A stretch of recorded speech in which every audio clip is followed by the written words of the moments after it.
Thank you for visiting our channel. Please like, share and subscribe for more exciting food videos. Welcome to the channel. In this video, we'll show you how to fry shrimp that stay crispy every time. From choosing the right shrimp to prepping and breading them, you'll learn the key tips for perfect fried shrimp. Let's dive in. Perfect fried shrimp should feel like a good winter coat, crisp on the outside, warm and tender inside. The problem is most homemade batches miss one key detail.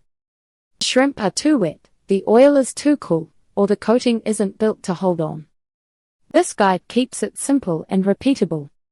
You'll learn how to choose shrimp that fry evenly, prep them fast, pick a breading, or batter, that turns crunchy, and hit the right oil temp so they don't turn greasy. You'll also get easy ways to keep fried shrimp crispy until it hits the plate. Start with the right shrimp, it makes frying easier. Shrimp cook fast, sometimes too fast. That's why buying the right size and starting with dry, well-prepped shrimp matters more than fancy gear. If the shrimp are tiny, they overcook before the coating browns. If they're dripping wet, the breading slides off, then steams into softness. Keep shrimp cold until you're ready to bread them. Don't leave raw shrimp on the counter while you mix coatings and heat oil. A simple rhythm works best. Thaw, dry, season, bread, fry.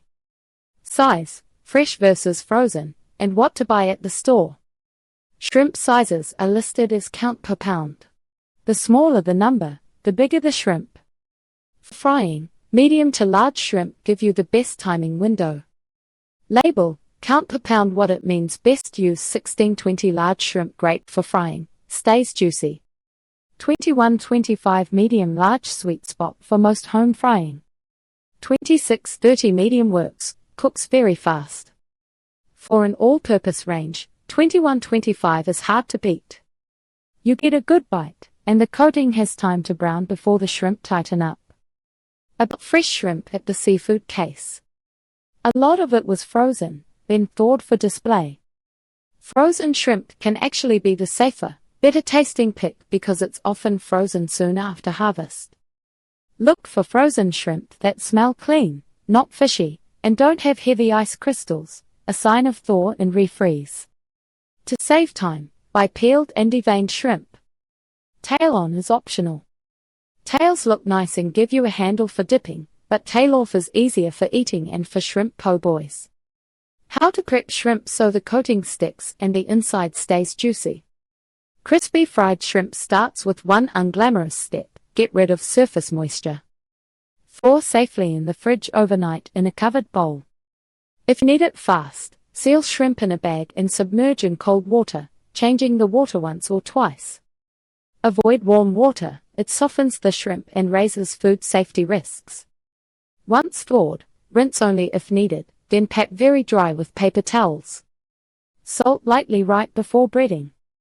If you like extra juicy shrimp, a quick brine helps. Mix 2 cups cold water with 1 tablespoon salt and 1 teaspoon sugar. Brine 15 to 20 minutes, then drain and pat dry again. The sugar doesn't make it sweet, it helps with browning and keeps the bite tender. If you remember one thing here, make it this. Dry shrimp fry crisp, wet shrimp steam. Breading and seasoning that turn out crunchy every time. Now you know how to pick and prep shrimp for the crispiest results. In part 2, we'll cover advanced frying tips, seasoning variations, and how to keep your shrimp crispy on the plate. Stay tuned for part 2. Thank you for watching. Please remember to like, share and subscribe.